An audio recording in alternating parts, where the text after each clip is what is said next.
I do want to ask you here about the targeting of the various sites and what we know about Iran's nuclear capabilities, and more specifically, the location of those capabilities.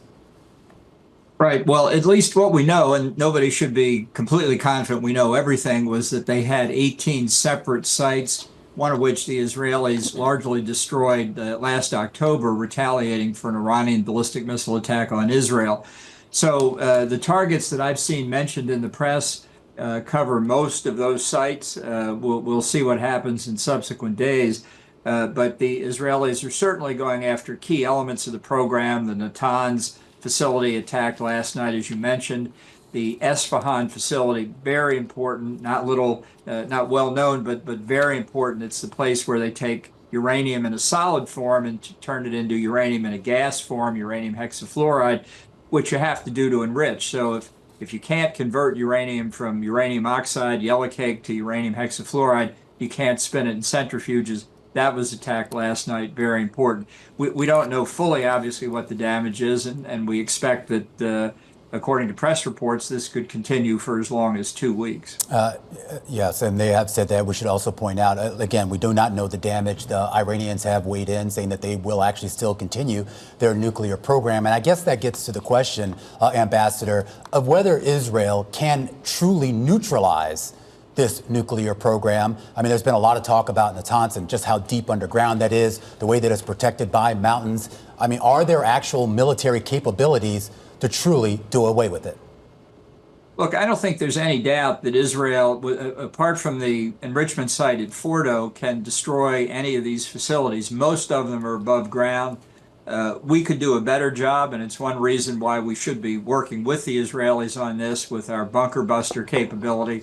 But I think they can effectively destroy Natanz. Fordo is under a mountain, so the Israelis can close the entry shafts and the air shafts, and if you can't breathe, it's pretty tough to enrich uranium.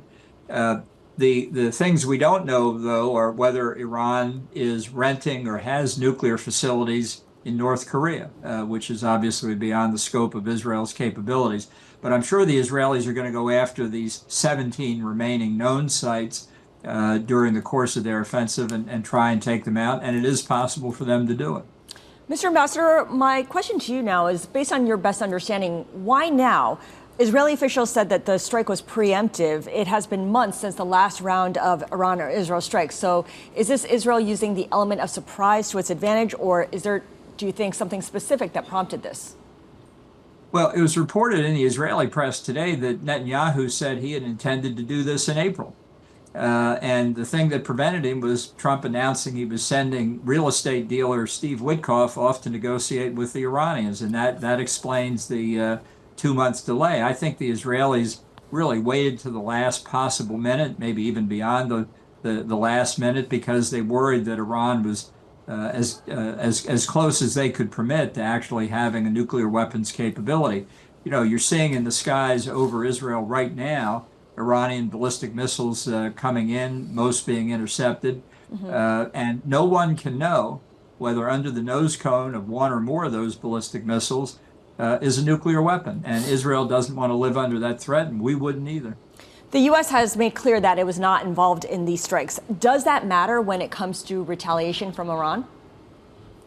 Well, I think what we're seeing today is a significant U.S. effort to assist Israel, and there were elements of U.S. forces involved last night in responding to the drone attack this morning, actually in Middle East time.